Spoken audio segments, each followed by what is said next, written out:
Hello, I'm Lucas, and today I'll be explaining propositional attitudes. Propositional attitudes are an important class of mental states which occupy a central role in much of the discussion of philosophy of mind. A propositional attitude is an attitude towards a proposition, which is to say, it consists of two components, a proposition coupled with an attitude. But then, what are those?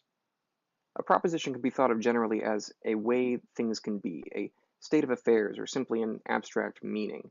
If you would like a more rigorous definition than this, too bad. Rigorous definitions are hard, and lots of very smart people have been fighting about this for a long time, so instead of giving you that complicated mess, which would take way longer than 3 minutes and additional years of schooling, which I cannot currently afford, I'll just give some examples. Hot dogs are tacos is a sentence which contains the proposition that hot dogs are tacos. It is a way the world could be. Note that the proposition is contained in the sentence, but not identical with it. The same proposition can be expressed by a variety of different sentences.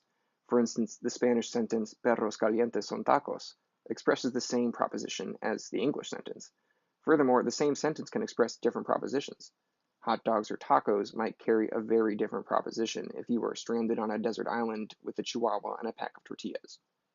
Chances are you have some sort of attitude towards these given propositions. If so, congratulations, you are not a pea zombie. Perhaps you wrongly believe that hot dogs are tacos. Perhaps you desire that hot dogs are served at your Cinco de Mayo grill out. Maybe you doubt that the hot dogs Steve brought are FDA certified 100% grass fed beef. Possibly suspect that there is possum meat in these hot dogs. Perhaps you fear that you have a tapeworm. All of these are examples of propositional attitudes. Notice that they all follow the same structure. An attitude, a belief, desire, fear, hope, attached to a proposition with the word that.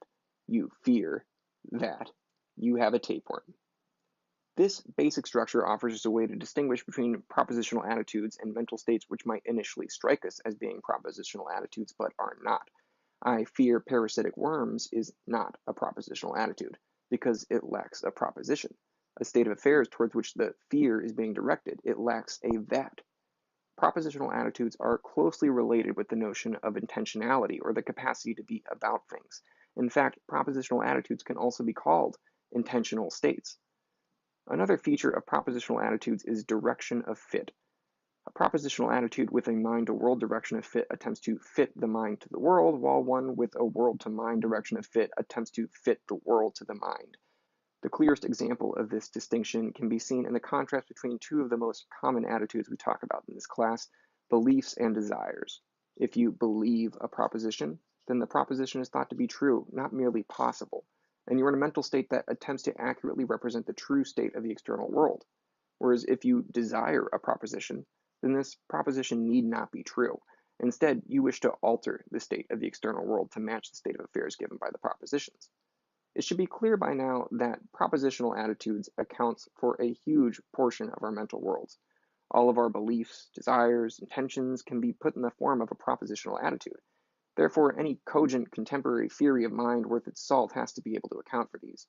We've studied one such theory of mind, the representational theory of mind, which attempts to account for propositional attitudes within a functionalist framework by treating propositions as symbolic sentences, which can occupy different boxes within a functional system. Recall my earlier distinction between a proposition and the sentence which contains the proposition.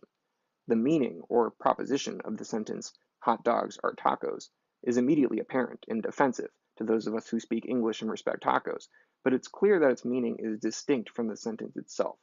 There are any number of possible languages or representations we could have chosen to convey this profane proposition, yet it is also true that sentences such as this do contain the proposition. In fact, it seems as though sentences are the only way that we are able to construct or at least convey propositions materially. This is the basis upon which the representational theory of mind posits that states of mind are themselves strings of symbols, sentences in a kind of mental language, mentalese, if you will. These sentences can be moved to different boxes, such as a belief box, which contains our beliefs, or a desire box containing our desires. The contents of these boxes then interact with one another to produce behavior. Therefore, if one has the propositional attitude, I desire that I think outside the box, the adherent of the representational theory of mind would inform them gleefully that their proposition lies tucked away neatly inside their desire box. Thank you.